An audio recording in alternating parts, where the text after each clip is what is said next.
This is Chris Elliott with Remax with another real estate quick tip. So this week we're coming at you with a tip for buyers. The tip for buyers is when you're in contract to buy a property, go ahead and get a survey of the property. This is something very few people do. Usually a lot of people only do it when they're buying land, but it's something you want to be doing on any real estate purchase. So what is a survey? A survey is basically when a surveyor, goes out and they measure the property. They basically figure out all of the boundary lines, all the property lines on the property. They will also tell you what easements are on the property, where basically somebody can go through your property. We'll show you if there's any encroachments on your property. So, for example, the neighbor's got a driveway that goes into your property, or a shed is sitting on your property.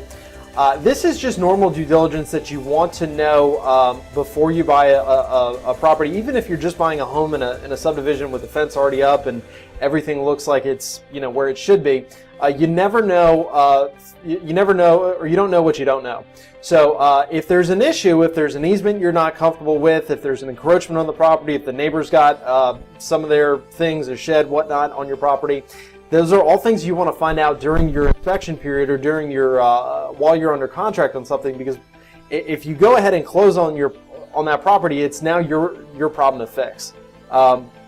If you're buying land, you absolutely want to do it. A quick story: I actually had a client that was buying a piece of property, was off a main road, and they almost bought the property without having any utilities. It's meaning that there weren't any utilities on the land.